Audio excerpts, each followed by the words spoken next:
Out of the Past came out in 1947 and is a film noir starring Robert Mitchum. Such a cool guy, such a cool actor, and we're covering it today on the Golden Hour Film Podcast.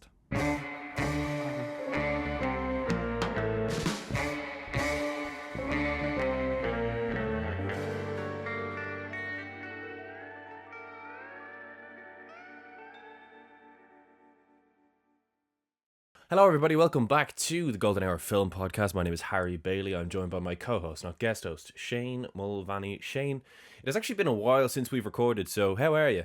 Yeah, pretty good. All chill. Yourself? Good. I was flat out in the last few weeks with assignments with my masters, so we have kind of lent into the fact that we are quite ahead of schedule when it comes to recording, so it's kind of nice that we have that little cushion. Yeah. And as a result, I managed to get everything in on time. But we'll talk about what movies we've watched recently at the end. I know Shane has watched a bunch because, as I said, it has actually been quite a while since we last recorded. I haven't watched many, but I feel like everything I've watched is worth talking about, definitely. I've watched some mad stuff.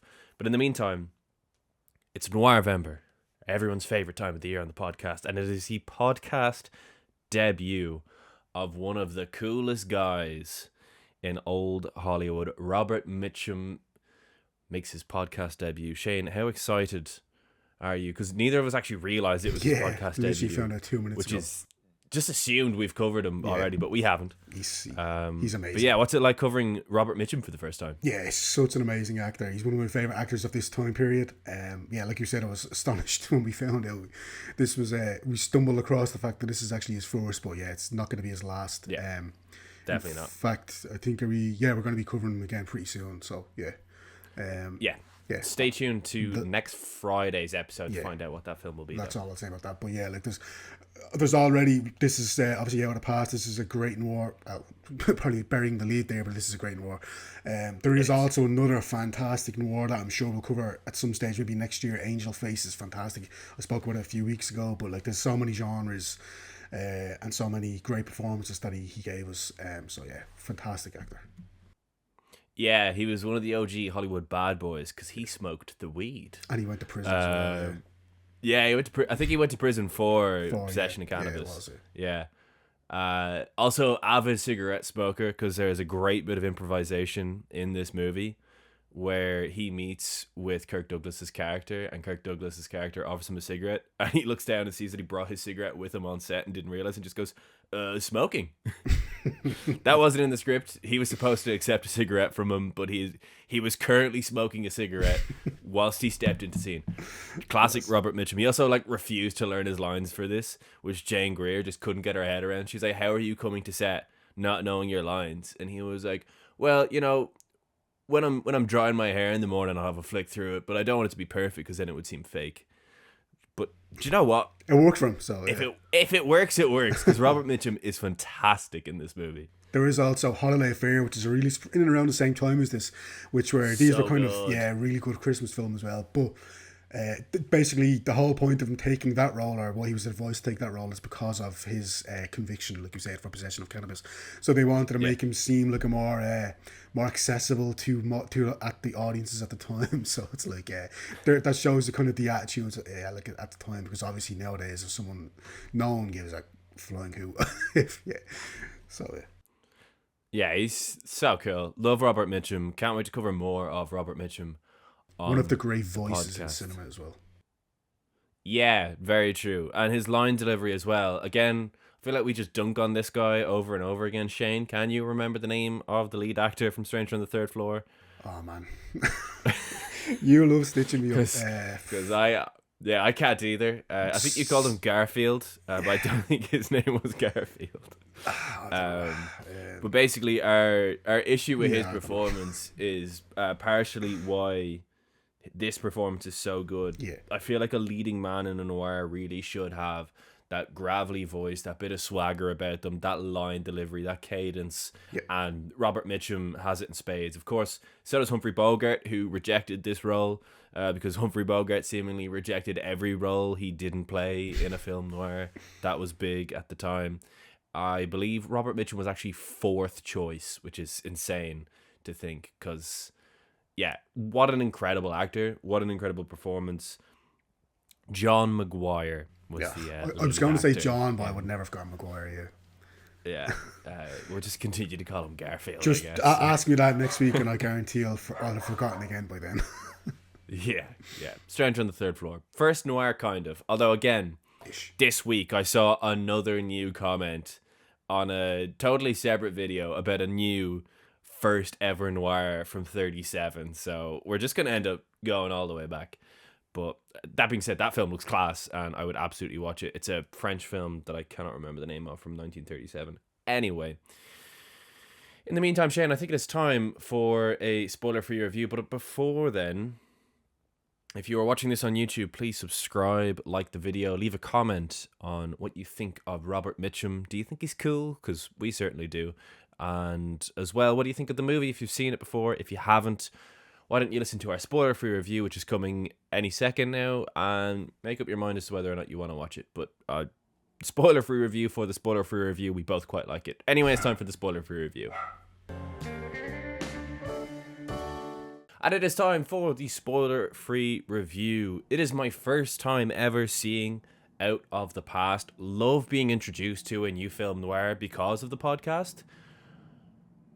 And this absolutely did not disappoint. Absolutely love this film. Robert Mitchum is so class. If you haven't seen The Night of the Hunter, it is a movie that we name drop way too many times to have not already covered it on the podcast.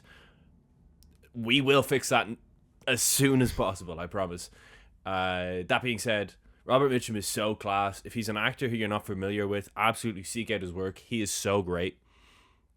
He was in the original Cape Fear. He was also in the Martin Scorsese Cape Fear. He was in Holiday Affair, as we said, and he's in this as well as other things. He is so cool. He has exactly the kind of performance you want from a lead performance in a film noir. Kirk Douglas is a very, very convincing gambling boss. He, despite being less physically intimidating than Mitchum, his character is very much intimidating because he's one of those characters who, if he says he's going to pull a string, when he pulls that string, someone ends up dead. So you don't want to cross him. As well, we've got a litany of other great performances in here, but just overall, I thoroughly enjoyed it. It's cool seeing a noir every once in a while that's got a bit of sun in it. I know we kind of have a little laugh and a joke about how much we love shadows on this podcast, but it is fun when you get the odd noir that's very good, that it's also like quite a sunny noir. Don't get me wrong, you get your shadowy shots of people lurking behind corners or driving with crazy intentions or whatever, with shadows all over their face, or sneaking around or robbing something, or the odd murder. But there is a lot of sun in this as well, which is just visually quite striking for a noir. I think the direction is borderline perfect. The director is Jacques Tourneur. Is that how it's pronounced? Yeah, Tourneur or Tourneur. I think it's like Tourneur. I don't know. Something like that. It's a very French-looking name. I can't say if he is or isn't French. I probably should have checked that beforehand. Well, as a fact, I'm going to check that right now. But in the meantime, I think exceptional noir, essential for film noir fans. I'm not going to get into the plot or anything because, we'll get into the plot when we get into spoilers, but just, I think if you like film noir, you should watch this movie. It's that simple. I also love the ending. I think the ending makes you think that it's going to, there's like a semi level of disappointment, and then there's like an immediate moment after that makes you go, and then it ends like on that note, and it's like, that's such a great note to end on. Again, I'll talk about that when we talk about spoilers, but overall, very impressed. I also love the plot of this. It's so tightly written. Like, there's no wasted motion in this film. Everything happens for a reason. I feel like a lot of noirs end up either being convoluted or including things for the sake of including them. Everything included in this film is like essential to the ultimate. Yeah, it's a noir. I don't think this is a crazy spoiler. The ultimate frame job. Everything is essential to that. So that's all I'm going to say. I would absolutely recommend you go and watch this if you're a fan of film noir, if you're a fan of Robert Mitchum, if you're a fan of Kirk Douglas, if you're a fan of Jane Greer, who I haven't name dropped yet, but she's in this too. I would absolutely recommend this, 100%. What about you, Shane? Yeah, I've seen this. This is my second viewing. I've seen it before. Loved on both occasions. Like you said, it's kind of. I know I probably overused this a bit when we talk about noir, but it is quintessential noir. Like you said, it's got an absolutely fantastic femme fatale. Like Jane Greer, she's fantastic in this film. Yeah. I think it's quite a simple plot as well. Like he's given a job essentially. I'm sure we'll get into it in more detail, but he's given a job, does the job, and then it's what happens after that job and the consequences that arise because of the choices that he makes. I mean, it doesn't get more noir than that really. Makes a bad decision, and then it's just a whole deck of cards there falling down. I think Robert Mitchum's fantastic. Kirk Douglas, aside from my feelings about him as a person, he's a great actor and he's very good in this role. And yeah, I think like you said, it's interesting kind of locales as well. There's like a whole ravine and into like a off a whole cliff and stuff that it uses kind of fun and different locations that you usually see in a noir. It's got some really colourful supporting characters. There's a kind of a sidekick or a henchman called Joe Stephanos who's makes the most of his limited screen time, fairly limited screen time. I think he's actually quite good as well. Yeah. And I was looking, he has very, very, very few credits to his name. Yeah, like it's probably a more meaty role than I'm even giving him credit for, but he does really well and makes an impression in the screen time he gets given. But yeah, like I just love how, like you said, everything that happens is there for a reason. Like there's no kind of extra meat on this bone. It's all like everything that needs to happen and every decision that he makes, essentially is it's important to the overall story and it's important to where he ultimately ends up and his ultimate kind of what actually happens at the end of the film. But I think it's a fantastic noir. Robert Mitchum's a brilliant actor, obviously, and I think it's one of the best noirs you've covered on the podcast in general, let alone outside of noirs. Like I think it's top 3 or 4 for sure, which is high praise because I think it's one of my favorite genres, and I think it's one of the genres where we've tended to pick really good. A really good selection. It's not just like hit and miss here and there. I think most of the noirs we've covered have been really, really good films, and the fact that it's and Stranger on the Third Floor. Yeah, plus that. But like generally speaking, we've picked a pretty good selection. So the fact that I'm saying it's towards the top of that list, I think that should be kind of hopefully that's enough praise, because if you've checked out some of those previous noirs that we've covered, you've obviously seen how good they are as well. Yeah, and I reckon now it is time for Shane's favourite segment of the podcast. It's time for the Times Machine. Yes, it is the Times Machine. Shane, it is time once again to see, does Bosley Crowther like anything? I believe you are 0 for 4 in predicting whether Crowther actually likes a film, because I think the one time you said that he wouldn't like it, he ended up loving the movie, whichever one it was. I think that I think it was the Big He, I want to say. I think it was the Big He. I think that's the one that he liked, and that's the one that you said he liked. Which I was happy that he did like it, but it seemed to me like... Yeah, true. Also true. It's nice to see that he's not dunking on a great movie for once. That being said, Shane, Bosley Crowther, once again, we're dealing with him on November 26th, 1947, reviewed Out of the Past. And I want to know, Shane, do you reckon Bosley Crowther, who at the time was a very big deal when it comes to his opinions on movies, did he like Out of the Past starring Robert Mitchum? Yeah, I think he did. I think there's enough strong performances, enough strong directorial flourishes, and like I said, obviously the noir genre had been kind of a thing and a pretty popular thing now for the best part of 10 years, and I think it would have been one of the stronger entries, even in like the late 1940s, obviously, would have been one of the stronger entries that I think would have been kind of obviously released in cinemas and stuff. So if he has anything about him, I'd say he should have enjoyed this movie. Fair enough. Again, this is actually a bit of a longer review than normal. I'm going to try and keep this as succinct as possible. I'm just going to read the opening paragraph and the final line.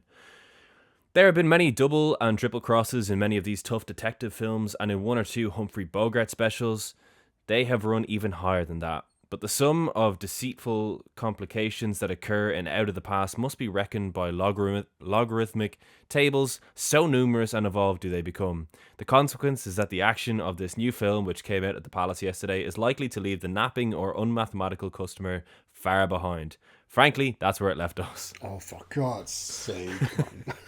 If only we had some way of knowing what's going on in the last half of this film, we might get more pleasure from it, as it is a challenge. This guy. Boolsley Crow. Yeah. As it is a challenge, is it worth the try? Oh, man. This guy. 0 for 5. Yeah. He did not enjoy this. I believe he found Out of the Past too complicated. So it's a simple plot. I don't understand that whatsoever. It's actually very easy to follow. Yeah. Listen, this guy had I believe more than weekly column in the New York Times. He was a big deal, but what we have gathered is he really doesn't like movies. No, you're not. Yeah, exactly. I don't know why. I don't know why he had to write. I don't know why this guy's writing about movies so often. He doesn't like them. No. And that's actually annoyed me. That's actually genuinely annoyed me. That is this Tuesday's episode of the Times Machine. Stick around for Friday, and we will see if he likes one of the greatest movies of the 1950s. That's all I'm giving you. You can figure out for yourselves what the movie will be later on. That was the Times Machine.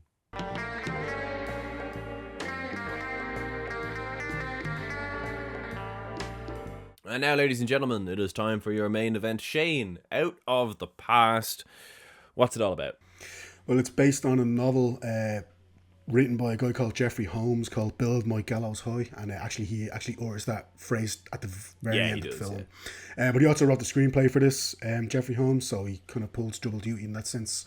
So it's about a guy called Jeff Bailey who is tracked down at the very start of the film by Joe Stephanos, the henchman of this guy called Whit Sterling, who's played by Whit Sterling, played by Kirk Douglas.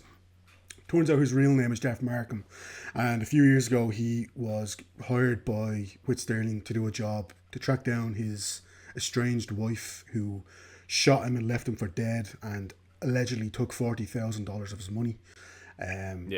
He doesn't want her killed. He swears he's not going to do anything to her because Jeff is like, I'm not going to do it if you're going to actually do it. I'm not going to be a part of any kind of murder or anything. But Jeff is a PI. He works with this guy, and so he's in this PI agency, but he only wants Jeff to do this. He thinks Jeff is just better than the other guy, so he hires Jeff, and after being sworn that he will not touch a hair on this woman's head, Jeff agrees, and he says, Whit Sterling says, trust me, when you see her, you'll understand.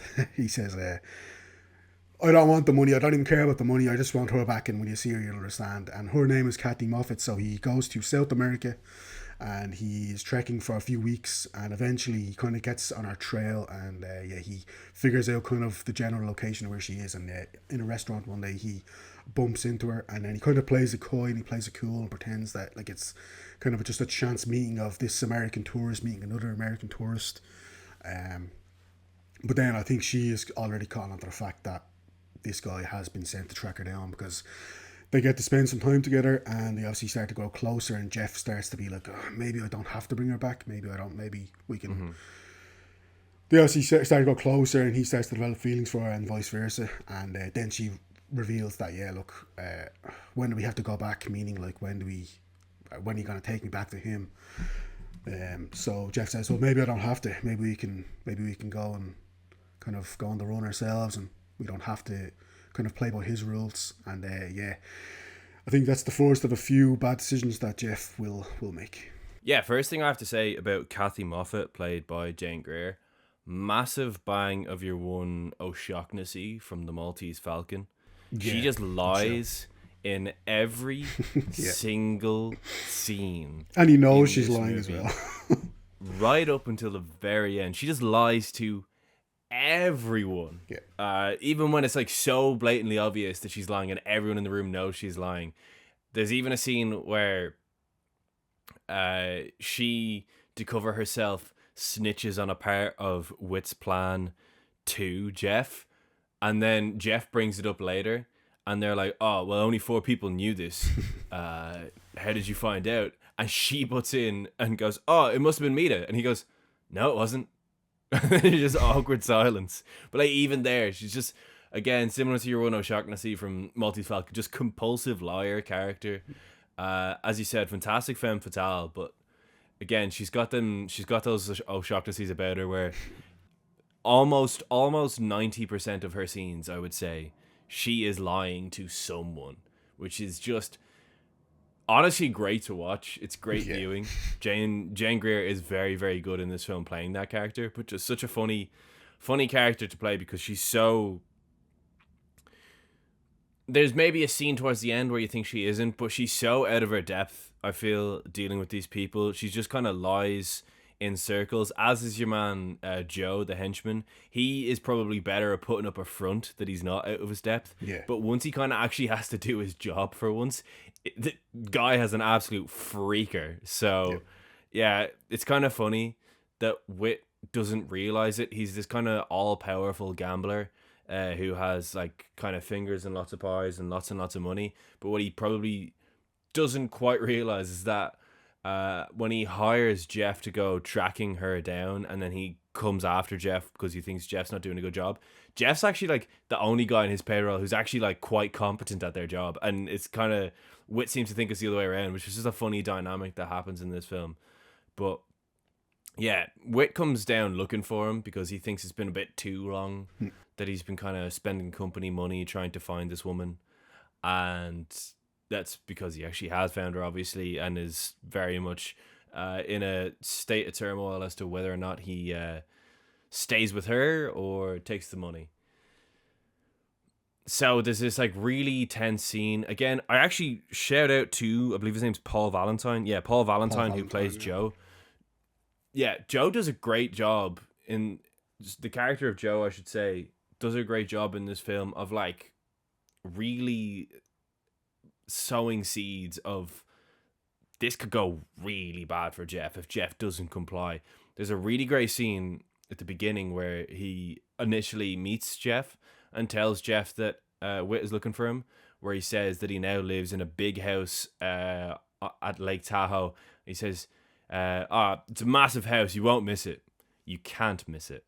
And it's just like, there's so many little lines like that where it's like, if he was to add an or else at the end, it would be cheesy, but the fact that he doesn't, the way he delivers those lines is just chef's kiss. It's like Jeff's in trouble. But after some really tense scenes, they're really well directed by the French director Jacques Tourneur. I just checked that myself. Also directed a couple of other big films, Cat People and I Walked with a Zombie. But after some really tense scenes where maybe you could tell that that's kind of, he's got a bit of a horror background about him.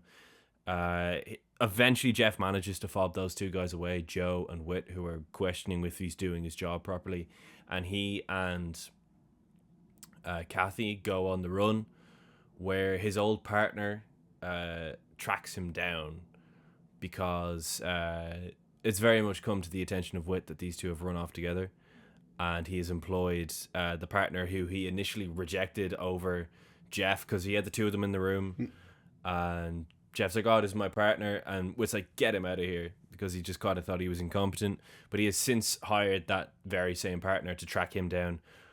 And the partner, Fisher, doesn't even necessarily care about everything that's going on. He just wants the 40K.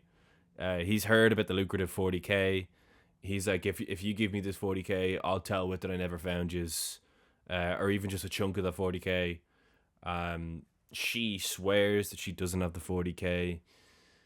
And then we get a legitimately great action scene as far as like films noir go from the 40s, because a lot of them it's like someone slaps Bogey punches them once, they hit the deck. No, in this film, Fisher and Jeff Markham, they are punching each other for like a solid minute and a half, like just trading blows, and eventually then Kathy shoots Fisher dead, which Jeff is not one bit pleased about. And she was like, "Oh, well, he was going to kill you." And then Jeff's like, "Oh my God, like this is, no, we're not doing this. I'm not I'm not a bad guy. She runs off but leaves her bank book behind, which he then flicks through and sees that she very much did make a deposit of 40 grand not that long ago. And this is where the L Lies train leaves the station. And boy, does it not stop. It just keeps going. She lies her way through every scene after this scene. Pretty crazy. Yeah, what I love about that fight scene you mentioned is, as it's happening, Kathy's face goes from concerned, and then it's a great piece of acting from Jane Greer. You can see there's almost like a flicker of like excitement and like kind of like she's kind of turned on in a way by the violence, and it's just she doesn't overplay it, but she's like, you can tell her, right, she actually she's got notions about herself, hasn't she? Yeah, she's got notions. Yeah, look, she exactly, look, she clearly has a bit of a dark streak in her, and as we would then definitely find out very quickly, she did also steal the money, and she is a murderer. but yeah, then because Jeff is kind of narrating this to Anne, his new partner, as he's travelling to Whit's house in the car. So yeah, that's kind of this is a whole extended flashback sequence. And they're like, right, this is what's happened. So look, if you never want to see me again, I can understand. But she wants to stand by him. But then when he gets to Whit's house, Whit's like, me all buddy, me all flower, good to see it again.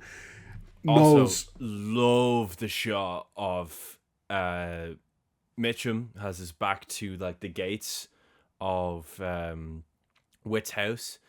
He takes one look as Anne pulls out of the driveway, and then he just turns around and goes through the gates, and it's kind of like he's re-entering the gates of hell, like he's going back into the shit that he managed to escape. It's such a class shot, so great. So Whit says, look, I know the last job I hired you for didn't really turn out so great, but I have a new one for you. Someone's extorting me for 200 grand because this person helped me kind of hide some taxes of over $1 million. So I need you to kind of take care of it for me. And Jeff's like, no, like, why would I do that? Like, no. And he's like, well, maybe you've met my partner. And then Kathy walks in, and she's gone straight back to Whit.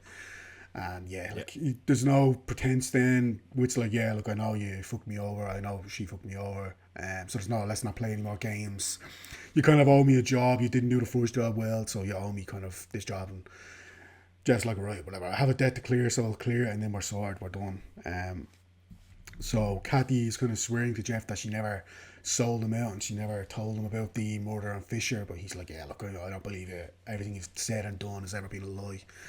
Look, he's like, look, I'm doing this job, and then we're going our separate ways. So he goes to this guy Eels' house, who's an accountant, and this woman called Meta, a very fun name. Meta is Eels is Meta, yeah. I call her Meta because I think spell M-E-T-A, but Meta. Meta is she's his kind of secretary, but she seems to be in on some sort of plan where they're going to set up this guy Meta and essentially frame him for something. But I think already Jeff knows there's more to it than meets the eye, and like he's already unsure about. He has what they really want. Banger. He has an absolute banger of a line in the taxi, where he says he's friends with the taxi driver, and he says, I'm in a frame job. I know I'm in a frame, but now I need to take a closer look at what the picture is.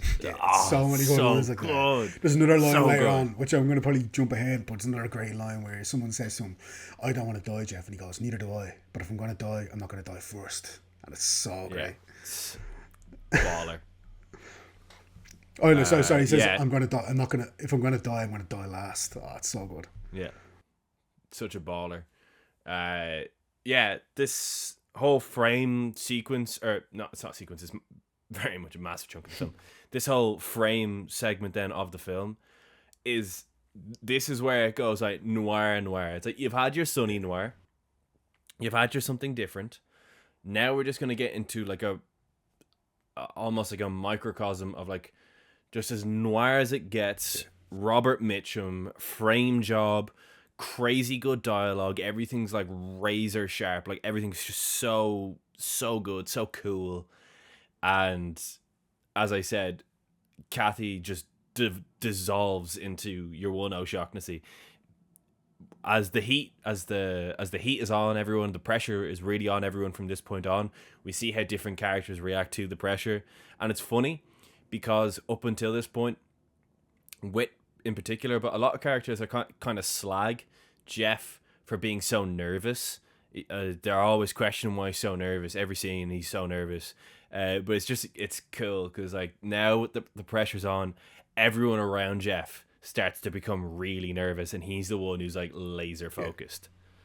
Yeah, 100%. And he kind of figures out that there's going to be a whole frame job. So essentially, he's being asked to kind of make these kind of taxes go away and steal the proof that Eels has that Witt has been stealing. Yeah, the income tax book. Yeah, so that's essentially what he's been hired to do. MacGuffin. Yeah, MacGuffin. But he knows. Should we have a MacGuffin of the Year award? That'd be pretty fun, yeah. That'd be pretty fun. But there's not. I'd have to do some serious research into. Yeah. I'd have to go back and like basically go through every single movie again. But MacGuffin of the Year would be a shout. Yeah, that'd be pretty fun. Yeah, I feel like it's only really noirs though that like mostly have a MacGuffin. Maybe action movies. Bond as well. The Bond films too. That's true. Yeah, action movies. Yeah. You know that could be something. That could be a fun little thing. See what win. But yeah, he obviously knows there's more to the story, and he finds out or he realizes that he's being set up because they're gonna kill Eels, frame him for the job, and then so he'll have his tax book back but he'll also get revenge on Jeff for essentially stealing his woman and lying about it and running off. And spending company money, which is something that Jeff was admittedly quite concerned about doing. Yeah, so he figures the whole thing out, but then when he gets to Eels' apartment, Eels is already dead. So he's like, I figured it out. I was just a few minutes late. He says to the taxi driver, paraphrasing there, but essentially. So he's obviously kind of trying to figure out then what to do after that. Jeff is in the other room and overhears Kathy ring the hotel, and she asks them to check on her friend Eels. She says that she is Mita, his assistant. They go up to check, obviously, so that they then find him dead, and Jeff gets done for it. She then waits a second. They call her back. They're like, oh, there's no one there. She freaks out because she's like, oh my God, how has Eel survived this? She then calls Joe, and Joe doesn't answer his phone. So then she's just having an absolute panic attack. And then Jeff comes in with, again, the baller line of you change size so smoothly. Basically saying that, like, depending on who her audience is who she caters to, which is such an unbelievably baller line. He then questions. He obviously says he knows that there's a frame going on here. He knows everything that's happening. The only thing he needs is the motive. You've got me killing the guy, but I want to know what your plan is as to why I killed him, even though he didn't. But you know what I mean. And that's where she confesses to have also written an affidavit to say that he also killed his partner Fisher and that they were just going to pin all the murders on him. And then Joe, as I said earlier, we kind of find out a bit more about Joe, especially when the pressure's on. Joe returns to Kathy's apartment then when Jeff leaves, and he is absolutely freaking. He hit up the bar after killing Eels. He's not really a murderer. He's not cut out for this. He's freaking out. And she's like, wait, you killed him? And he's like, yeah, I killed him. And then she's freaking out because obviously Jeff has just told her that he warned Eels in time to escape. And that the whole thing's off. And now Joe's saying something else, and basically they're in their own sort of frenzy. Meanwhile, Jeff is now on his way to get those papers because he knows that is the MacGuffin. That is the power that drives the rest of this movie. And he had his friend, the taxi driver, tail Mita, who had the papers, so he knows exactly where to get them. And we get the best, well, not the best scene in the movie, but unbelievably hilarious scene where he goes into the office of the guy who the taxi driver tailed, and all you get is, what do you want? Bang! One punch, knocks him out, takes the papers and leaves. It is the most pathetic henchman of all the pathetic henchmen. Just one punch knockout, takes him out, steals the papers, and he's gone. Now we see him mailed something, we're not exactly sure what it is at the time, but then he bargains the papers, so he goes to the office with Joe, Stephanus and Kathy, and he says, pretends to have the papers on him, and he says, right, I'm going to give you the papers, and I'll tell you where Eels' body is in exchange for that affidavit, because God only got jailed for murders he didn't commit.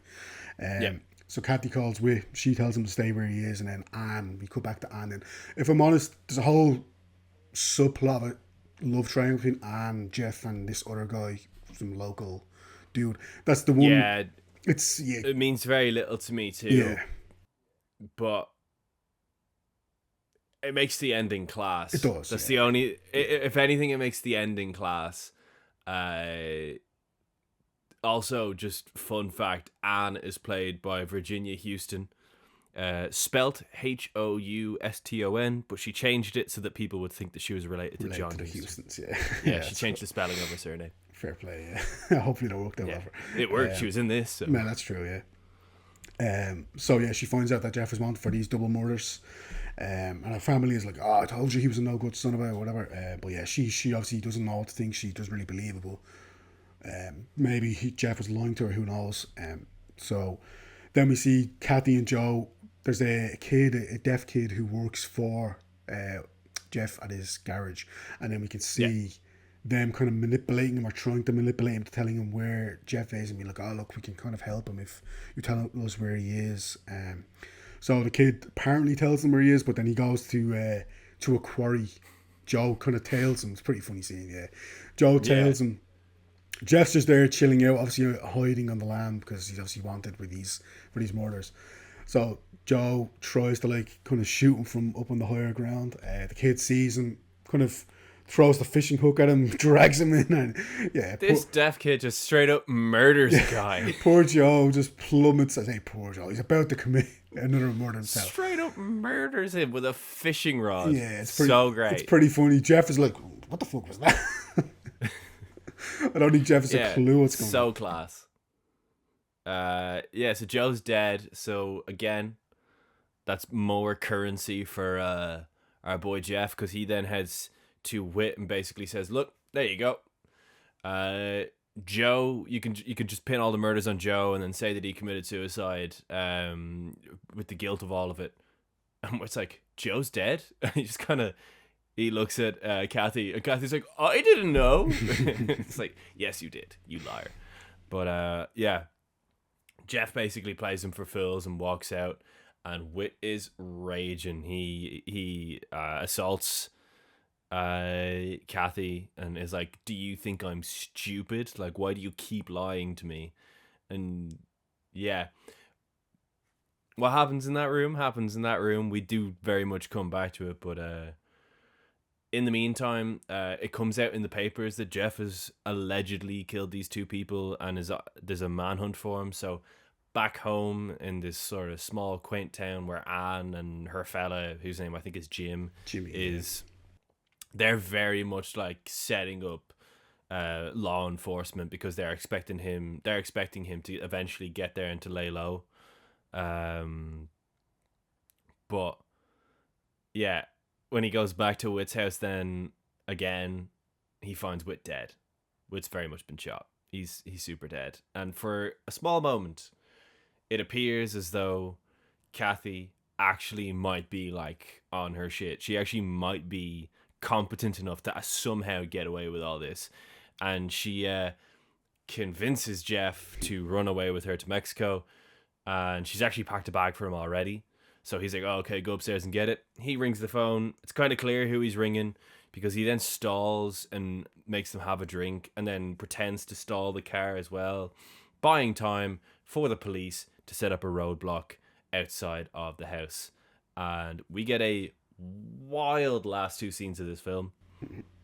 When she notices, she shoots Jeff, but then gets shot by some stranger with a machine gun in the trees who's clearly a policeman, but you can't really see who it is. Yeah. It's like that actually could... It just so interesting that the director decided... Like, you can't... It's probably because of, like, I don't know, the code or whatever, but, like, you can't see that it's a police officer. It's just like a shadowy figure with a machine gun, just machine gunning their car in the trees. Car smashes into the roadblock. Police open the door. Jeff falls out. Jeff is dead. Yeah. Then we get the funeral where Anne and her fella walk out. And then Jim is kind of like, oh, live a boring life with me. And she's like, I can't.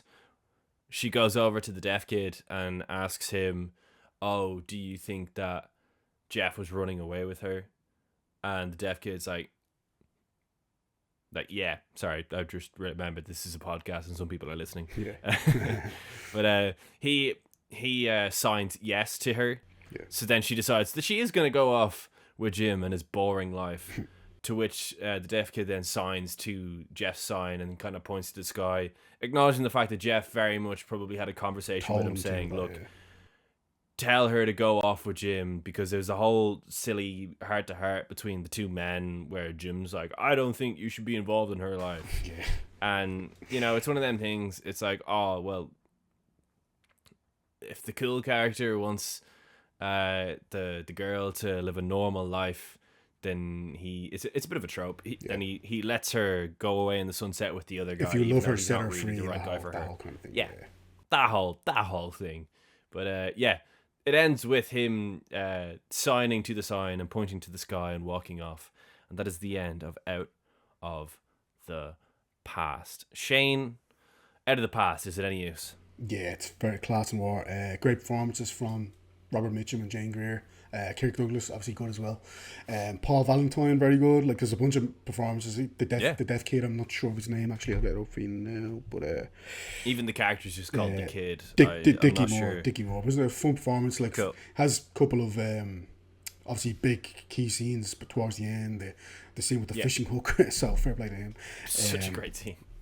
I think it's very easy. I don't know, that review has still baffled me, to be honest, because I think it's quite an easy noir to follow, really. Like, I don't think it's nearly as convoluted as some noirs you'd see. Do you know what I mean? Like, I think it's pretty easy. He's hired for a job, then he goes off and doesn't do that job, and he backstabs the guy. So when he's hired for this new job, they're trying to double cross him this time. He figures it out, but he can't get there in time. It's quite easy. Like, it is pretty easy to understand. I think the final sacrifice, to me, it's pretty obvious that he probably called the police and kind of gave him a tip off, right? They're going to be there. I think he knew he was going to die, so he obviously got his shit together and put all his affairs in order. Before that, we see that at the end. So I think he knew that, like, he was going to kind of die, or at the very least be arrested for his crimes, or for his alleged crimes, because I don't think he could have even proved that he didn't commit those murders. So I think he would have still gone down for that at that point. But yeah, like I said, it's great performances. Really, in my opinion, easy noir to follow, and yeah, I just think there's kind of a tone and a feeling that does make it stand out from other noirs, both from the fact that, like, a lot of it is shot in sunlight, but also I think there's kind of how do I put this? There's kind of a tragedy almost running throughout it, because he made this bad mistake once. He trusted this woman that he shouldn't have. Typical noir thing, obviously. But then that's then gone to follow him his whole kind of the rest of his life, and it's ultimately kind of cost him his life. So even when he kind of wants to do the right thing and does the right thing, that kind of one mistake is very, very noirish. But that one mistake has obviously kind of ended up defining his life in a way. But yeah, no, I think it's a fantastic noir, and yeah, we just spoiled the whole film on you, but still gotta watch it anyway. Yeah, go watch it anyway. What'd you give it, Shane? Yeah, I gave it 4 stars on both occasions, but I was very close to giving it 4.5 on this occasion. I don't know, I think the love triangle just kind of took me out of it a little bit. You're right to say that it does kind of, it's probably necessary, but even then I think they probably spent a bit too much time in it, and there was a couple of times where it pulled me out of the film, especially that kind of confrontation scene in the woods. I don't really think it's necessary, to be honest, but there you go. Yeah, I think there's enough here for everyone to enjoy. I think it's packed with good performances, memorable characters, memorable scenes, great dialogue, great direction. I think it all works. I do think the love triangle is shock horror. We're not massive on poorly written love triangles on this podcast. I wouldn't go as far as to call this one poorly written. As a matter of fact, I do think it's very much integral to the ending, to make the ending as hard hitting as it can be, because it's kind of like, this is the life he could have lived had he been fortunate enough to get away from that one mistake. That being said, that wood scene is the only scene in the film where I was kind of like, come on lads, let's get to the next scene. I think Robert Mitchum was a fantastic actor, and this is another perfect example of his ability to lead a film and do it in a real Robert Mitchum way. There's a difference between Robert Mitchum and Humphrey Bogart. I very much enjoy both, but I don't know, is it just that he's that little bit younger or whatever? But like, with Mitchum and his kind of suave coolness, you can buy that Kirk Douglas's character points it out. It seems that any time that Mitchum's character is in a room with a woman, he's just got so much charm to him that he is such a charmer that it's. I'm not saying it was like hard to believe that Bogey was swooning the women, because like, you know, he was an icon of his time, but with Mitchum, I just find him to be so cool in a lot of movies, and this is another example. I just think he's so cool. He's such an emotionally layered character in this, because again, the whole thing is him putting up a front, but you can tell there's such an element of tragedy to this. Like, he's so unfortunate to be in this situation because of just one simple mistake. I thoroughly enjoyed it. First time watching it, 4.5 stars. Thought it was an exceptional noir. I agree, one of the best noirs we have absolutely ever covered on the podcast, and probably will ever cover on the podcast. It's kind of got everything you want from a noir. Like, it even, as I said, it even has that whole sunny bit at the beginning where it feels like a totally different noir to the noirs that we're used to. But then it also has like just a really highly concentrated film noir in there too, with the whole income tax bit. Really, really enjoyed it. Really well written. Even if Mitchum probably freestyled his lines anyway, I'm sure what they had on paper was still great, despite him probably ever so slightly diverging from what was written in front of him. Yeah, fantastic film. Absolutely would recommend it, even though, as Shane pointed out, we very much spoiled it all for you. And now, here's a segue for you. Speaking of movies, it's time for us to talk about the movies that we have watched recently.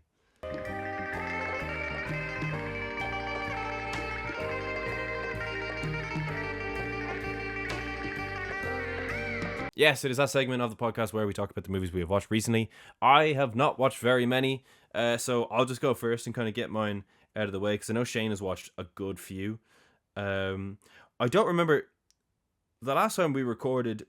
Did I say that I had seen One Battle After Another, or was that when I was on my way to watch? Yeah, you were about to watch One it Battle like After Another an hour after we finished recording. Yeah, so it is so class. It is such a good movie. I'll be honest, it's been a couple of weeks since we last recorded, so I'm not really going to talk about it too much, because I've basically just talked to like everyone I'm in college with about this movie pretty much every day. So yeah, just know that I just think it's amazing. I think it's one of the best movies of the 2020s, packed with everything. It's gas watching a movie that's like ahead of its time. Yeah, it is. But like seeing it in the cinema as it comes out, it's bizarre. So amazing. Like, I can count on one hand cinema experiences that felt like One Battle After Another. I then watched Angst, which for its time was like an insanely controversial movie, banned everywhere. It is about as depraved a movie as you can get. It's about a serial killer who somehow, because of the Austrian prison system, is let out of prison and immediately leaves prison to go and commit more murders. And yeah, I can kind of see why it was banned. It is about as realistic of a portrayal of a murderer as it gets. Like, it is pretty haunting. Erwin Leder's performance as the unnamed psychopath is so convincing. It is terrifying, absolutely terrifying. Just a brutal movie. If you're in any way squeamish, if you're in any way like sensitive to those kind of things, I would not recommend this movie. It's not that it's particularly gory. There's one scene that is quite gory, but it's not that it's particularly gory. It's just a nasty L film. But that being said, I just think that like it's so convincing. It is incredibly convincing. And some of the direction is amazing as well. I then for the first time watched Wicked. Wicked is my girlfriend's favorite movie, so I couldn't really dislike it, because basically anytime my attention was being diverted from the movie, Lauren would then tell me why this scene was important. So I'll be honest, ultimately I ended up enjoying Wicked. I'm not like I'm not someone who's like insanely excited for the second Wicked or anything, but I liked it. I did. What can I say? I liked Wicked. I'd probably rather see it on stage than to watch the movie a second time. As a matter of fact, I definitely would. But I think some of the musical performances, particularly Cynthia Erivo, she's great. Amazing. I then watched the directorial debut of one Wes Craven, and that is The Last House on the Left. Wes Craven is a horror director who I absolutely adore. Scream, Nightmare on Elm Street, the third Nightmare on Elm Street as well, I think is him, which is like amazing. I'll double check that. But he also directed New Nightmare, which is one of the most underrated horror movies ever, in my opinion. New Nightmare is so good. It's basically Scream meshed with Nightmare on Elm Street, but sorry, he didn't direct Nightmare on Elm Street 3, but that is also class. He did do New Nightmare though, which is essentially about the actors from Nightmare on Elm Street in real life beginning to have nightmares about Freddy Krueger and him coming into the real world. It's really meta. It's before Scream. I do feel like watching it, I'm like a diehard Scream fan. Watching it, I do feel like it's like Wes's kind of trial to see how audiences would take horror kind of set in the real world. It's like meta and commentates on other horror, and it works so well. Absolutely love New Nightmare. Last House on the Left is what I watched. Not very good. Pretty bad directorial debut. I will probably never watch this movie again. Again, you can tell this movie was banned everywhere because again, Wes tried to make it as realistic as possible, but where angst works for me, this doesn't. This feels so self-indulgent and boring. There's nothing memorable about this film other than the sort of graphic scenes. Like with Angst, the lead performance of the psychopath is like so ingrained in you afterwards. It's like, oh my god, like if I bumped into that actor in the street, I'd be terrified. Whereas Last House on the Left, I'm not one to call a movie like gratuitous violence or anything. Like I'm not like, I'm a massive horror fan. But that being said, I don't really think that The Last House on the Left achieves anything that it's going for. A pretty boring movie that is ultimately only in any way memorable because of its the scene in the woods, shall we say. I then because assignments have been kind of hitting me hard and heavy in college, I wanted something that would just be like mind-numbingly stupid but fun.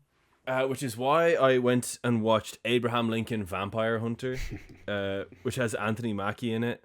And I have to say, I would absolutely watch this movie again. It is so stupid. Like, historically, obviously he wasn't a vampire hunter, but like historically so inaccurate as well. Like, they get basically everything about Abraham Lincoln wrong, which is just really funny to me. Like they get like the name of the towns that he lived in throughout his life. That's about all they get, like in any way really accurate. I just found that really funny because like if you're doing Abraham Lincoln Vampire Hunter, would you not just like do Abraham Lincoln, his whole shtick, and then have him be a vampire hunter? No, it's basically like you could sub Abraham Lincoln out for anyone, and it's just an old vampire hunter movie. It's so camp. It's so silly. But it is quite it's quite funny. At points intentionally funny. Anthony Mackie's in this, as I said, just randomly in there, killing vampires alongside Abraham Lincoln. There are some good action sequences in this. The effects are like awful because it's from that period, 2012, where it's like all the great CGI studios are now being like dispersed into because it's not like there's like 10 big blockbusters a year with CGI in them anymore. At this point now, it's like becoming such a saturated market that like everyone's getting promoted in that field and people are ahead of CGI that just probably shouldn't be. So like when you see those things where it's like, how did CGI look like this and Davy Jones look like that back then, or Megatron look like that? It's because all the good CGI people were like all in the same studios, and at this point now they've just been thrown everywhere. And as a result, you get the CGI from this movie. Again, hilarious. The guy that plays Abraham Lincoln for the majority of this film looks nothing like Abraham Lincoln, Benjamin Walker. And then he becomes president and then we don't see him again until he then looks like Abraham Lincoln, which is just really funny. It's like, how did he go from that to like just Abraham Lincoln in like such a short period of time, when all, like Mary Elizabeth Winstead and Anthony Mackie's characters just look the exact same but with like a couple of grays. This guy's had like a full facial reconstruction to look like. It's funny. It's actually like not the worst time ever. I would watch it again for a laugh. Speaking of which, I then also watched The Velocipaster, which is a film, get this, about a priest who cuts his hand on a stone, which turns him into a velociraptor when he's hungry. Class. Great. Yeah, again, just the kind of stupid brain switching off movie I needed after getting 60 academic sources for one assignment. It's not very good. Again, at points it is hilarious. Most of the time when it's trying to be, it's not. But there are points where it's hilarious. Such an insanely like violent ending, which is gas because the effects are like proper awful in this movie. This came out in 2017. This came out after Abraham Lincoln Vampire Hunter, although obviously the budgets for the two movies are night and day. This was a very low budget movie. The opening kind of hooked me because I thought I was in for like a really fun parody film where it's real camp. The pastor comes out and a car next to his parents blows up and kills them, but they don't have they didn't have time to actually edit in the explosion, so it just says VFX of car explosion killing parents, and it's just like, oh, okay, we're in for a funny time here. But that's kind of like, that's probably the only intentional laugh that like really got me. Everything else that I laughed at was probably unintentional. And then last but not least, I watched The Smashing Machine with Dwayne, and yeah, look, if you don't like sports movies, I wouldn't. It's a sports movie, lads. It's very much a sports movie. I like the UFC, so I definitely had invested interest in this. I did know who Mark Kerr was before. The last scene is a bit funny. Again, similar. See, this is the only podcast where you're going to get the sentence similar to Abraham Lincoln Vampire Hunter in The Smashing Machine. We basically get a scene at the very end where it cuts from Dwayne Johnson playing Mark Kerr to Mark Kerr in real life. It's like, all right, now the illusion's gone, because like in the film it's like, yeah, he looks like Mark Kerr until he shaves his head and then he's just The Rock again. It's kind of funny, but then the hair comes back again. Oh, sorry, no, he grows out a bit of a Deacon Batista underbeard thing. And then it cuts to Mark Kerr in real life with a full beard, and it's like, oh, they actually don't look that similar. I thought they did, but yeah, it's directed by Benny Safdie. I'll probably watch anything that Benny Safdie directs, to be honest. Like, his style is all over this. It's pretty bleak.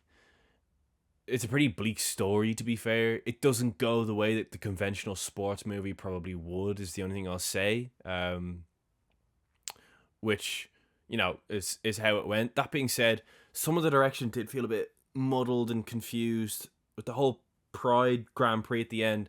For anyone who doesn't understand how Pride works, I actually don't understand how anyone can comprehend how that tournament worked. Because it's like, you've like 5 first round fights and then 2 semi-finals, but then Usyk's also in a semi-final, and then you've got the final. It's like, sorry, like, if your man hadn't have gotten... This isn't really spoilers, but if your man hadn't gotten injured, how was there 3 semi-finals? Like, made no sense, realistically. Like, anyway, because there was 8 guys in the ring, so surely it's just like an 8-person tournament. No, apparently not. Confusing. Usyk's in this movie. He's fine. And again, shout out Baz Rutten for being like the only guy who could play himself from 20 years ago and still be convincing. Because like, yeah, you can tell he's kind of old in it, but like, it's literally he's just Baz Rutten. Yeah. Like, he's him. Like, there's no smoke and mirrors needed. He's just in great shape. Fair play to him. But yeah, overall, it's a sports movie. It gets quite dark, and Dwayne is legitimately very, very good in it. I don't think he's getting his Oscar win, but it's still a good performance. I could see him getting nominated, but I don't think that he'll get that Oscar win that he's probably dying for. Yeah, Emily Blunt's good too. What about you, Shane? Yeah, so I'll fly through these because, like you said, there's a few. All About Eve, obviously classic from Joseph L. Mankiewicz. Brilliant performances from Bette Davis, Anne Baxter, and Celeste Holm. So, kind of, yeah, obviously very much a critique of like the entertainment industry and kind of the, kind of well, in this case the theatre, but also kind of vaguely the theatrical cinema world as well, because obviously she wants to have a cinema career as well. But very much Tony Storm and Mariah May, fair play to them, because that's obviously a big obviously inspiration to them. Alien, Ridley Scott. Never seen an Alien movie in my life, so What? Is it your first time? First time I've ever seen Alien. Yeah, really enjoyed it. And? Yeah, no, really enjoyed it. Thank God. Yeah, really enjoyed it. Yeah, love the kind of practical sets and the practical effects and the practical just monsters and aliens and gooey stuff, and like it just makes it feel like you're right there. It's not like you're not like, oh, that's clearly a computer generated fucking image. Yeah, like it's just. I need you to watch the sequel now and try and answer the almost impossible question of which one's better. Yeah, because they're so different to each other, but they're so class. They're both so class. While we're on the sequel, have you heard the story of how James Cameron pitched and got that role or that directing job? Basically, they wanted to make a sequel to Alien. Obviously, it was like 7 years later, right? So he had a meeting with the studio. I can't remember what studio it was, but he went up. He wrote Alien on a chalkboard. Then he put down the letter S. And then he put 2 lines through the S to make a dollar sign, and he did like a mic drop, and that's the most James Cameron story ever. They were like, we need to finance this movie, and to be fair to him, he backed it up because it was a successful movie. A fantastic sequel. Yeah, I haven't seen it, but I know people like there's a big, like you said, debate about which is better. So I have to check it out. But yeah, and I really enjoyed that. Heat 2 as a novel is something that has been sitting on my bookshelf for like since it was released. Really, never got around to it. So like, fuck, I'm gonna rewatch the movie and then reread the book, which I did. So the movie is one of my favorite films of all time. Absolute classic. Mm-hmm. One of the best kind of shootout sequences of all time. Again, obviously 3 iconic performances: Val Kilmer, Robert De Niro, and Al Pacino. But yeah, that diner scene is absolutely iconic, just amazing. Yeah. I Swear, from a guy called Kirk Jones. So it's a true story of a guy with Tourette syndrome from Scotland called John Davidson. Brilliant performance from Robert Aramayo, who I'd seen in Game of Thrones. He plays young Ned Stark in Game of Thrones. I know he's in like the Lord of the Rings show as well, which I don't watch. But yeah, obviously, like, fair play to him, very good actor and brilliant performance. I know he could have spent a lot of time with the real guy to kind of just obviously asking questions about his life and stuff, and to try and get the role right, and seems to have done a fantastic job based on what the real John Davidson said. Like, he's really complimentary about his performance. Kind of a typical kind of British comedy. Like, it's really laugh out loud funny, because obviously, like, I think he's not afraid to take the kind of the piss out himself, John Davidson, because it's kind of some of the stuff he comes out with is like really kind of out there and outlandish, but obviously he can't help it. It's just a condition. But then also, like, he's had some really awful stuff happen to him as a result of his obviously condition, and it gets into the kind of weeds about that stuff as well, and how it makes him feel, and physically what has actually kind of happened to him. And yeah, it's kind of a story of his life, really, because there's another brilliant performance by the young kid playing kind of him as a young kid when he's 13 or 14, and when he starts to develop these symptoms. Brilliant performance from that kid as well, who I don't know his name, but I'm going to show him out as well. But yeah, it's kind of essentially tracks his whole story from then to now, and yeah, I really recommend it, because kind of gave me more of an understanding of kind of what Tourette's is, and how it can actually affect you on a day-to-day basis as well. So yeah, shout that out. Richard Jewell is Clint Eastwood. His kind of, again, true story of the Atlanta, I think it was, the Olympic bombings in Atlanta in 1996, where a security guard found this suspicious package containing a bomb, helped save a bunch of lives, potentially hundreds of lives, was obviously hailed as a hero, but then the FBI, because they're incompetent, you know what's, decided, this guy he's kind of a weird guy, kind of lives with his mum, he's kind of a weird guy, doesn't really have many friends and stuff, so he must be the guy. He must be what was known at the time, or was thought of at the time as being like the hero kind of thing, where he helped plant the bomb, and then he wanted to kind of find the bomb because he wanted a career in law enforcement. He wanted to be a police officer, so that's their whole theory, was that he had planted a bomb so that he could become a hero. And then what the FBI did and what the media did to him and destroyed his whole life and his whole family. And yeah, it really kind of gets into the weeds of what it actually did to him and his mom and stuff. So, kind of really great performance from Paul Walter Hauser, who's a great actor. Sam Rockwell's in this, Kathy Bates in this, John Hamm. Really would recommend it, kind of as a kind of easy enough watched film, but also kind of gets into the weeds about again what he actually went through as well at the time. Honey Don't is the latest film from Ethan Coen and his wife Trisha Cook. I did enjoy Drive Away Dolls from I think last year maybe. Really fun kind of lesbian rom-com. That's what it was marketed as and kind of is, and it's like a road trip movie but a heist movie. But I really enjoyed that. This was pretty terrible in my opinion. Honey Don't. Yeah, it's nowhere near as good.